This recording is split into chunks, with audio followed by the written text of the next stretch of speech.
Pour ceux qui pensent souvent à voix basse et pour ceux qui disent à voix haute que le tribalisme a sa place dans notre pays, je vous invite dans ce monde. Ce monde où il existait des milliers d'hommes et de femmes depuis 200 tribus différentes. Ce monde où la pauvreté régnait, mais la haine et le mépris envers les autres ethnies persistaient. Dans ce monde où un jour, un leader a fini par comprendre que l'une des raisons pour lesquelles la misère avait autant pris le dessus, c'était le tribalisme.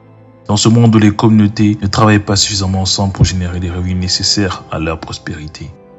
Alors, ce leader finit par comprendre qu'il devait mettre fin à ce fléau. Et là, il mit en place une expérience qui allait changer à tout jamais le cours des choses. Il a promis à 500 personnes des tribus différentes qu'il y aurait une forte somme à la fin de l'expérience. Mais il n'a pourtant pas mentionné le but de son projet. Tous, sans hésiter, acceptèrent à cause de la situation misérable dans laquelle ils vivaient.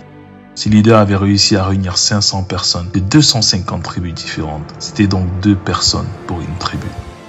Afin d'éviter tout rapprochement communautaire, ces 500 personnes des tribus différentes avaient tous un uniforme commun. Des masques qui cachaient leur visage mais n'obstruaient pas leur visibilité. Leur voix avait été modifiée par un dispositif attaché à leur gorge pour masquer leur accent. Dans une base où ils étaient situés, ils étaient entourés de micros partout et de caméras.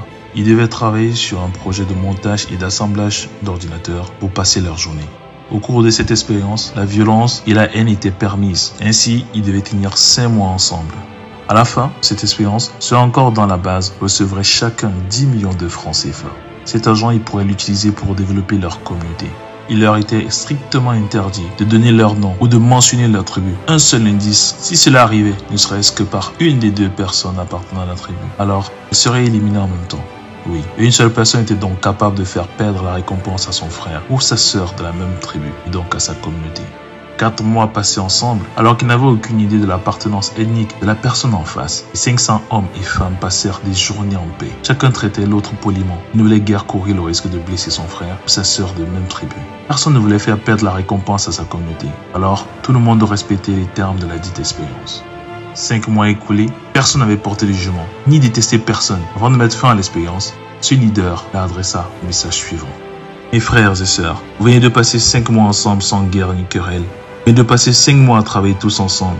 Vous avez été réunis ici en fonction de vos compétences. Ces ordinateurs que vous avez assemblés et exportés ont été vendus dans divers pays étrangers. L'argent que nous avons récolté vous revient de droit. Mais avant, retenez une chose. Une fois dehors, rappelez-vous que vous pouvez continuer ainsi et vous pourrez vous-même nous sortir de cette misère qui freine notre développement. Nous ne sommes pas différents les uns des autres au final. Donc on ne porte aucun jugement et ce n'est qu'ensemble que nous soulèverons notre pays. Le leader venait de montrer aux 500 hommes et femmes ce dont ils sont capables s'ils se traitent tous correctement. Ce fut là le début du changement dans ce monde. Ce monde dont je vous parlais au début. Ce monde, c'est le nôtre. Ce pays, c'est le nôtre.